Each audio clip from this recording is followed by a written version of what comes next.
అందరికీ praise lord. దేవుని నామానికి మహిమ కలుగును గాక. మీరందరూ బాగున్నారు కదా? మీరు పెడుతున్న ప్రతి ప్రార్థన రిక్వెస్ట్కి అనేది మేము ప్రార్థన చేస్తూ ఉన్నాం. మా ఆశ అంతా ఒకటే, ఎక్కడైతే మీరు తృణీకరించబడ్డారో, ఎక్కడైతే వెలివేయబడ్డారో, ఎక్కడైతే గుండెలు పగిలేలాగెట్టారో అదే స్థలాల్లో నా ప్రభు మీ అందరినీ హెచ్చించబోతున్నారు. విశ్వాసంతో ప్రార్థన చేయండి. ఘనమైన విజయాలు ఖచ్చితంగా నా ప్రభు మీకు దయచేయబోతున్నారు. God bless you all. ఈరోజు మీలో చాలామంది కింద ప్రార్థన రిక్వెస్ట్లు పడుతూ ఉన్నారు. అవి చదువుతున్నప్పుడు నాకు అనిపిస్తుంది, మిమ్మల్ని చాలామంది వదిలేశారు, అవమానపరిచారు, నిందలు వేశారు, హృదయాన్ని గాయపరిచారు, అవసరం తీరిపోక వదిలేశారని నాకు అర్థమైంది. కొంతమంది తల్లి అంటున్నారు, అన్నా నా భర్తకి నేను అవసరం లేదంట, నన్ను విడిచిపెట్టి వెళ్ళిపోయారు. కొన్నిసార్లు మా ఇంట్లో గొడవ అవుతున్నప్పుడు కూడా నువ్వు ఇంట్లోంచి బయటికి వెళ్ళిపో అని తిడుతున్నారని చాలామంది తల్లులు బాధపడుతున్నారు. ఒకవైపు కొంతమంది అన్నలు తండ్రులు ఏమని పెడుతున్నారంటే, నా భార్య నన్ను మోసం చేసిందయ్యా, నన్ను విడిచిపెట్టి వెళ్ళిపోయింది, పిల్లల్ని అనాథలుగా వదిలేసి వెళ్ళిపోయింది, ఏం చేయాలో అర్థం కావట్లేదని కొన్ని కుటుంబాల యొక్క ప్రార్థన రిక్వెస్ట్లు. కొంతమంది యవనస్తులు అంటున్నారు, అన్న మా స్నేహితులు మమ్మల్ని డబ్బుల కోసం వాడుకున్నారు, మా శరీరం కోసం వాడుకున్నారు, ఈరోజు మా అవసరం తీరిపోయిన తర్వాత మమ్మల్ని చాలా చులకనగా చూస్తున్నారు, ఏం చేయాలో అర్థం కావట్లేదు. వీళ్ళందరూ అంటున్న మాట ఏంటి తెలుసా? ఇంకా చావు ఒకటే పరిష్కారం అంటున్నారు. కానీ నా రెండు చేతులు జోడించి చెప్తున్నాను, చావు ఎన్నటికీ పరిష్కారం కాదు. ఎందుకంటే మనం బ్రతికేది వాళ్ళ కోసం కాదు, మనం దేవుని కోసం బ్రతకాలి.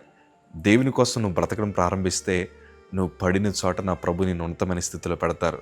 నువ్వు కన్నీరు కార్చిన చోట నా ప్రభు నీకు ఆనంద బాష్పాలు కురిపించగలిగిన దేవుడు. అంతెందుకు నా ప్రభుకు తెలీదా నువ్వు గాయపడున్నావని? ఆ గాయాన్ని నా ప్రభు కడతాడు.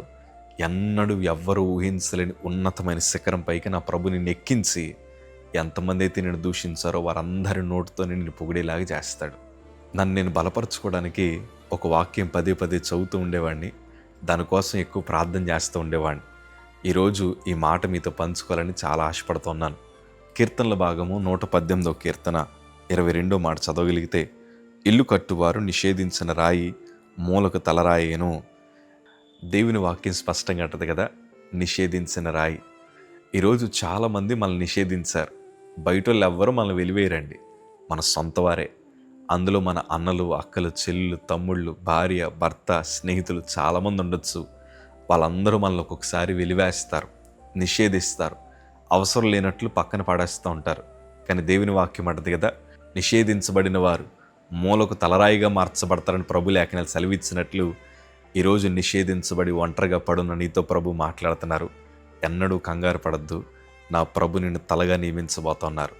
ఈరోజు దైవ సేవకుడిగా నేను కూడా ఎన్నో అవమానాలు పొందాను. నా సొంత వారే నన్ను పక్కన పడేశారు, చులకనగా చూశారు. ఎందుకు వారు నన్ను తక్కువగా చూశారో నాకు బాగా తెలుసు. ఎందుకంటే నేను ఎవరికీ పనికొచ్చే పాత్రనైతే కాదు. ఈ పనికిరాని పాత్రని ప్రభు పాదాల దగ్గర పెట్టి, ప్రభా నా జీవితాన్ని మార్చయ్యా, నా బ్రతుకుని మార్చయ్యా. అందరూ నన్ను విడిచిపెట్టేశారు, కానీ నాకు తెలుసు నువ్వు నన్ను ఎన్నటికీ విడిచిపెట్టే దేవుడు కాదని. నా బ్రతుకుని ప్రభు చేతిలో పెట్టిన మరుక్షణమే నా బ్రతుకుని, నా జీవితాన్ని ఆయన మార్చడం ప్రారంభించాడు. ఈరోజు అదే విశ్వాసంతో చెప్తున్నాను, మనుషులు నిన్ను విడిచిపెట్టేసినంత మాత్రాన నీ జీవితం అవ్వలేదు. స్నేహితులు నిన్ను వదిలేసినంత మాత్రాన నీ బ్రతికేమీ అవ్వలేదు. కుటుంబం నిన్ను వెలివేసినంత మాత్రాన నీ జీవితానికి ఏమీ కాలేదు. ఎందుకో తెలుసా? మనందరికీ భరోసా ఇస్తున్న దేవాది దేవుడు మన పక్షాన ఉన్నాడు గనక ఆయన నిన్ను తలగా నియమించబోతున్నాడు. ఏసేపుని జ్ఞాపకం చేసుకోండి. వాళ్ళ అన్నలు ఎవ్వరికీ ఏసేపు ఇష్టం లేదు, కానీ ప్రభుకి ఏసేపు అంటే ఇష్టం. అందుకే సింహాసనం ఎక్కించాడు. ఈరోజు మీరు ధైర్యంగా ఉండండి. యవనస్తులు, నా రెండు చేతులు జోడించి చెప్తున్నాను, ఈ కడవరి దినాల్లో స్నేహాల వైపు వెళ్ళి మీ యొక్క అమూల్యమైన జీవితాన్ని పాడు చేసుకోవద్దు. ప్రభు చేతులు పెట్టండి. దేవుడు మిమ్మల్ని తలరాయిగా మారుస్తాడు. అయ్యా, కుటుంబ సమస్యల వల్ల, ఆస్తి గొడవల వల్ల ఎంతోమంది మిమ్మల్ని వదిలేసి ఉండొచ్చు, కానీ ప్రభు మిమ్మల్ని విడిచిపెట్టడు. అయ్యా, కుటుంబాలు జాగ్రత్తగా ఉండండి.